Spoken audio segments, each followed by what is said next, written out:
Leader of opposition कौन होगा? अव्वल तो बीजेपी के सभी कार्यकर्ताओं को, सपोर्टर्स, समर्थकों को, मेरे भाई, बड़े भाई जफर भाई को बहुत बहुत बधाई हो। जफर भाई मेरे साथ IBN न्यूज 18 पे थे और हमारी एक छोटी सी बेट हुई थी। तो उन्होंने कहा था देखो मैं मुंबई में काम कर रहा हूँ तो बीजेपी की सरकार बनेगी, तो वो जीत गए, तो उनको बधाई हो। लीडर ऑफ ऑपोजिशन कांग्रेस का होना चाहिए। अगर कांग्रेस को पार्टी को जीवित रखना है और NGO नहीं बनाना है, तो कांग्रेस और NCP ये जरूरी है कि वो लीडर ऑफ ऑपोजिशन बनाए। और जहां तक सवाल है NCP का, वो कांग्रेस को सपोर्ट दे। जिस व्यक्ति का आप नाम ले रहे थे, बाला साहब ठाकरे के पोते का, वो, अब मुझे ये नहीं पता कि UBT की क्या भूमिका होगी इस गठबंधन में, वो पॉजिटिव होगी या नेगेटिव होगी। मुझे ये भी नहीं पता कि वो उनके जो देश के इंपॉर्टेंट मुद्दे उन पर क्या स्टैंड होगा। लेकिन एक मेरा सुझाव MVA को है, अगर वो चाहते हैं कि कांग्रेस, और खास करके कांग्रेस और शरद पवार, NCP, अगर वो चाहते हैं कि पार्टी मजबूत रहे, तो संजय राउत जी को कहे कि मीडिया वालों को बाइट देना बंद करें। जितना ये बाइट देगा उतना MVA बर्बाद होगा।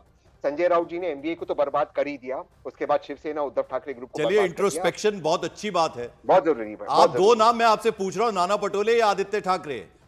मैं आपको क्लियरली बता रहा हूं, कांग्रेस का कोई भी नेता एक्सेप्टेबल होगा। बाला साहब ठाकरे के बेटे के पोते चुनाव नहीं जीतते अगर मिलिंद देओरा के खिलाफ, अगर राज ठाकरे उनकी मदद नहीं करते तो। ठीक है। विवेक जरा आपके पास मैं आना चाहूंगा, कब तक आप दूसरों को बधाइयां देते रहेंगे? जी नहीं, ठीक है, बधाई तो एक तरफ है, लेकिन देखिए कांग्रेस ने इस चुनाव में बड़ी मैच्योरिटी दिखाई थी और अपनी सीटें कम रखी उन्होंने, और जो उनके साथ के पार्टनर्स थे सबको एक्स्ट्रा सीटें दी। So Congress has acted in a very matured way, whatever be the results. और मेरे ख्याल से लीडर ऑफ ऑपोजिशन भी मिल बैठ के तैयार हो जाएगा। इसको तो कॉन्फिडेंस की कमी भी कह सकते हैं ना विवेक? नहीं, कॉन्फिडेंस की, देखिए आपको मानना पड़ेगा कांग्रेस एक बड़ी नेशनल पार्टी है। हम बिहार में जाते हैं तो कांग्रेस, झारखंड में जाते हैं तो कांग्रेस, कश्मीर में जाते हैं तो भी कांग्रेस। तो एक जो पूरे देश के हर राज्य में प्रेजेंस है वो कांग्रेस पार्टी का है, जो क्षेत्रीय पार्टियों का नहीं है। तो कांग्रेस की इंपॉर्टेंस को अंडरमाइन नहीं कर सकते हम, ये पहली चीज। हो सकता है किसी राज्य में उसका रोल कम हो, किसी में ज्यादा हो, ये पहली चीज है। और इसीलिए Congress is showing a lot of maturity recently now. जैसे झारखंड में भी उन्होंने बड़ा फ्लेक्सिबल एक रुख अपनाया। उत्तर प्रदेश के उन्होंने सारी की सारी सीटें, जो चाहे उनके अपने कैंडिडेट हो, समाजवादी पार्टी के सिंबल पे लड़े, व्हाटएवर बी द रिजल्ट्स। तो इससे इंडिया अलायंस स्ट्रांग बना है। और दूसरी बात यह है, मेरे ख्याल से तो लीडर ऑपोजिशन में ज्यादा कोई दिक्कत नहीं होगी।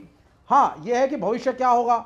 अब शिवसेना हैज बीन आइसोलेटेड, तो मेरे ख्याल हम सब तो इंडिया, नहीं तो विवेक ये बात तो मानेंगे ना, यानी अब नई शिवसेना जो है वो एकनाथ शिंदे की है, नई NCP जो है वो अजीत पवार की है। तो अब ये तो क्लियर कर दिया वहां की आवाम ने, वहां की पब्लिक ने, महाराष्ट्र की। नहीं, देखिए नहीं, हाँ नहीं, वो ठीक है, वो जो भी है वो, फिर हम EVM वगैरह आज आज वो दिन नहीं है जब हम वो डिस्कस करें।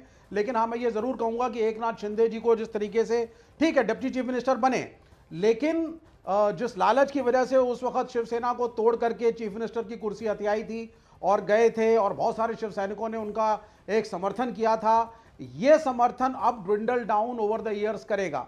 इसीलिए कल भी ये बहुत ज्यादा हेजिटेंट थे कि should I take the deputy chief ministership और नॉट। फाइट अभी होम मिनिस्टर के पोस्ट की बाकी है, एज जो मैंने सुना है। अभी अमित शाह के साथ मीटिंग। ठीक है, जरा शिवानी तस्वीरें भी दिखाएं हमारे दर्शकों को। तस्वीरें दिखाना आज की बेहद अहम है, क्योंकि ये राज्याभिषेक है राज तिलक है देवेंद्र फडणवीस का, और तमाम जो बड़े दिग्गज चेहरे हैं इस वक्त इस टीवी स्क्रीन पर आपको दिख रहे हैं, मंच पर पहुंच चुके हैं। गृह मंत्री अमित शाह के साथ आप तमाम बड़े नेताओं को यहां पर देखेंगे, सबका स्वागत करते हुए, अभिवादन सबका स्वीकार करते हुए।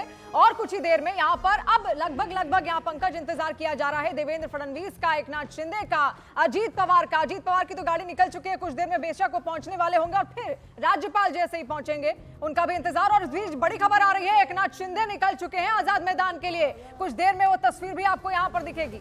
बिल्कुल, जानी मानी हस्तियां तस्वीरों में नजर आ रही हैं। अब ये देखिए, ये जो काफिला है, ये जो कॉन्वॉय है, ये एकनाथ शिंदे की गाड़ियां जो हैं, गाड़ियों का कॉन्वॉय जो है वो निकला है। ये एकनाथ शिंदे इनमें से एक गाड़ी में है। तो आजाद मैदान के लिए निकले हैं। और अब आपको तस्वीरों में हम दिखा रहे हैं, ये तस्वीरें सीधी हम वो काफिला है जिसमें एकनाथ शिंदे इसमें से एक कार में मौजूद हैं। और अब डिप्टी CM दो बनने जा रहे हैं, यानी अजीत पवार और साथ ही साथ एकनाथ शिंदे, देवेंद्र फडणवीस CM तीसरी बार बनने जा रहे हैं। जफर भाई, जरा आपसे समझना चाहेंगे, देखिए इस बार देवेंद्र फडणवीस के लिए चैलेंज बड़ा है, चुनौती यह है कि 6 बार के डिप्टी CM और एक मुख्यमंत्री, उनको साथ लेकर चलना है, सामंजस्य चाहिए, सिनर्जी चाहिए, मिलजुल कर काम करना। तो एक बड़ा चैलेंज रहेगा देवेंद्र फडणवीस के लिए। कोई चैलेंज नहीं। आज देवेंद्र फडणवीस महाराष्ट्र का सबसे बड़ा चेहरा है, उससे बड़ा कोई चेहरा नहीं है।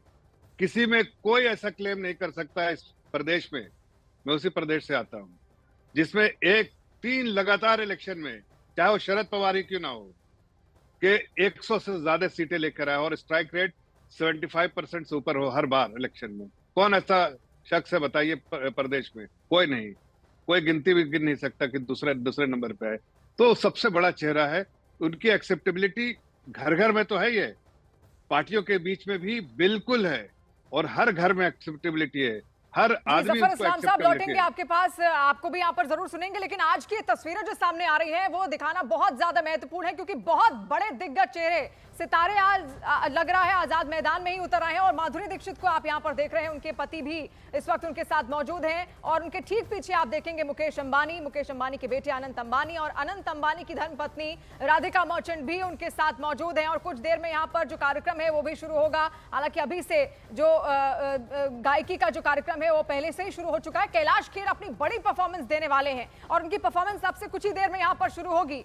ना केवल बॉलीवुड के बड़े सितारे आपको दिख रहे हैं, राजनीति से जुड़े हुए भी बहुत बड़े बड़े चेहरे, और देखिए दूर दराज से लोग यहाँ पर आए हैं। कैलाश जी, ये सचिन तेंदुलकर और शाहरुख खान एक साथ तस्वीरों में नजर आ रहे। तो देखिए, ये एक ऐसा मंच है, आज इतना भव्य ये कार्यक्रम है शपथ ग्रहण का, जिसमें एक साथ फिल्मी सितारे अनिल अंबानी नजर आ रहे हैं, रणबीर कपूर तस्वीरों में नजर आ रहे हैं, यानी जिसमें जानी मानी इंडस्ट्रियलिस्ट हैं, उसके अलावा स्पोर्ट्स की पर्सनैलिटीज हैं, फिल्म एक्टर्स हैं, यानी अलग अलग फील्ड से लोग आज यहां मौजूद हैं। और ये देख रहे हैं नितिन गडकरी, जगत प्रकाश नड्डा, गृह मंत्री अमित शाह, राजनाथ सिंह, रक्षा मंत्री, और पीछे चिराग पासवान तस्वीरों में नजर आ रहे हैं, नीतीश कुमार पहुंच चुके हैं, योगी आदित्यनाथ पहुंच चुके हैं, यानी अलग अलग प्रदेशों के मुख्यमंत्री, राजस्थान के मुख्यमंत्री, ओडिशा के मुख्यमंत्री, तमाम बड़े नेता बीजेपी के, एनडीए के इस वक्त आजाद मैदान, ऐतिहासिक ये ग्राउंड है। कई सारी चीजें देखी हैं, पॉलिटिकल जो डेवलपमेंट्स होती रही हैं महाराष्ट्र में पिछले इतने सालों में, उन सब का गवाह रहा है आजाद मैदान, जहां पर आज इस बार शपथ ग्रहण समारोह हो रहा है। और अब से कुछ देर बाद यानी 5:30 का वक्त है, और अब 25 मिनट बचे हैं जब ये शपथ ग्रहण समारोह की शुरुआत होगी। योगी आदित्यनाथ तस्वीरों में नजर आ रहे हैं। जफर इस्लाम साहब, जरा बताइए, देवेंद्र फडणवीस कैसे वो बाकी लीडर से अलग करती है, ऐसी क्या क्या खासियतें हैं? देवेंद्र फडणवीस 54 साल की महज उम्र है, और राजनीति में बहुत छोटी उम्र इसे कहा जा सकता है।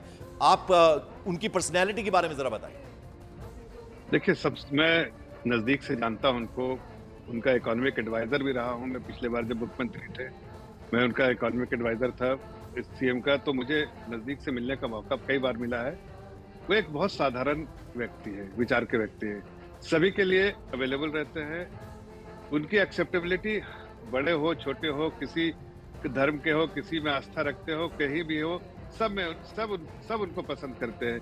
और सब के लिए, छोटे से छोटे कार्यकर्ताओं, हमारे जैसे कार्यकर्ताओं के भी घर जाने में उनको संकोच नहीं होता है। इसलिए लोगों के और हर लोगों से मिलते जुलते रहते हैं। इसलिए उनकी पर्सनालिटी बिल्कुल अजीबोगरीब है, लोगों को बहुत पसंद आती है। इसलिए मुझे लगता है अपने साथ जो चलने वाले लोग हैं उनको साथ लेके चलते हैं। इसलिए मुझे जरा सा भी इस बात का जरा सा भी संदेह नहीं हो ठीक है सकता। जफर भाई, मैं लौटूंगा